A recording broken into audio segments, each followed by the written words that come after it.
live.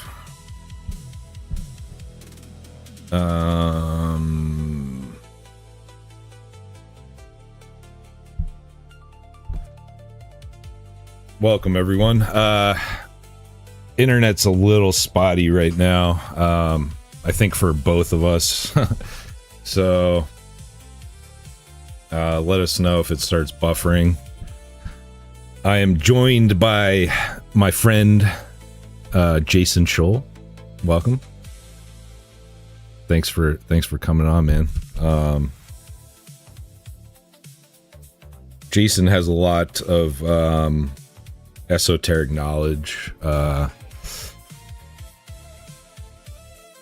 He's an Orthodox Christian like myself, but he is knowledgeable of this kind of stuff, and he was watching the stream last night where I was talking to the Mason, and wanted to come on and talk about this stuff some more.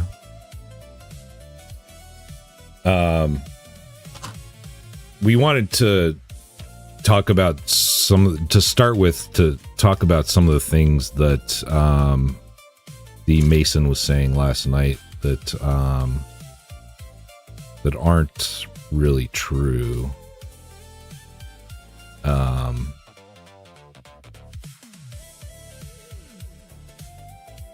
Do you have anything you want to say before we get into that, Jason? Yeah. I think credit where credit's due. I think he was good faith in being chill and cordial and sharing what his understandings are, but at the same time, I do think maybe he was capping, as the kids would say. Yeah. I think he was capping a little bit. Yeah. He was in either that, or maybe he's just. He was in PR mode. He was in PR mode. Yeah. Giving us sort of a light treatment. You and I was in chat. We were kind of like, man, we're trying to get to the marrow here. We're not talking about like the official, one's surface level entry and journey into this. We're talking about sort of the layers underneath, and like I said last night, like I think the structure of something like Freemasonry, it's designed to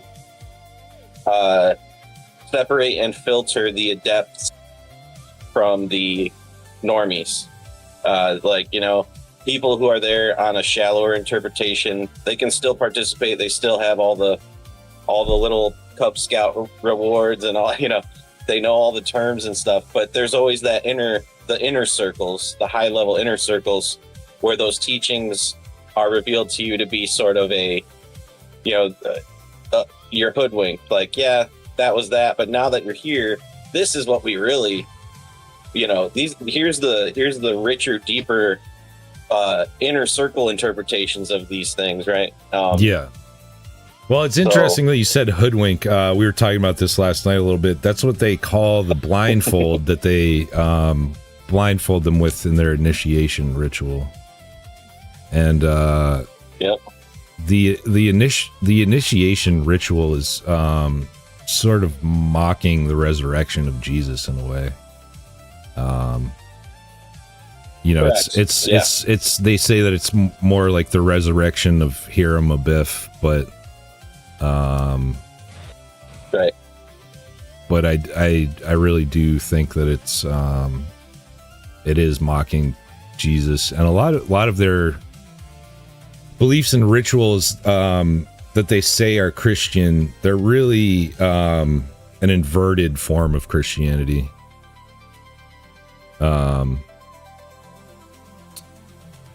But I took a few little notes here. No, sorry, go ahead. I was going to say, it's like a giant head fake. You know that term, head fake? Yeah. Where it's like, you think you're going through a thing that says what it is. Like, oh, I'm going to English class. I'm going to learn about English and get an A in English. but really it was actually for the purposes of identifying candidates for an esoteric aspect of what this English class is really doing, right? It's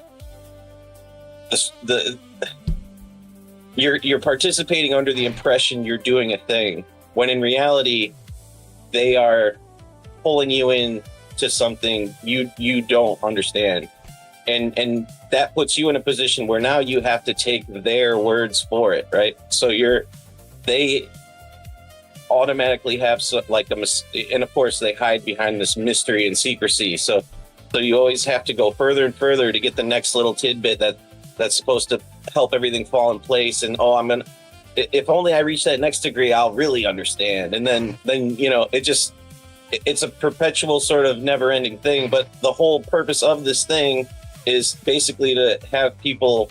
Well, one way you could look at it, if you want to be cynical, this could be just a huge scheme to get the esoterically minded to waste their lives pursuing esoteric candy and never achieving anything concrete, right? I mean, one second, Jason. I know a lot about esotericism.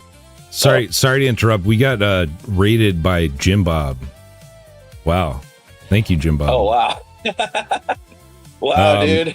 Sorry. What's up, everybody? I think the connection's not doing so great. I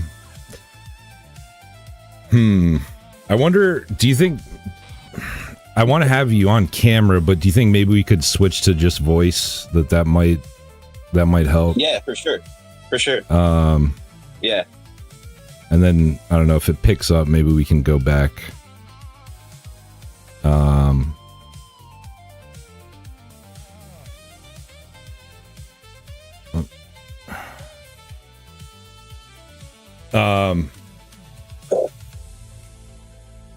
Wow, that didn't help at all. Okay, so sorry to interrupt you. Please continue. Oh, well, yeah, just to wrap up what I was saying, in a lot of ways, it's the esoteric aspects of something like Freemasonry. It really doesn't serve any useful purpose as far as I think the networking and the camaraderie, if you will, the fellowship and the networking is probably more of a concrete benefit to joining a fraternal order like the Masons.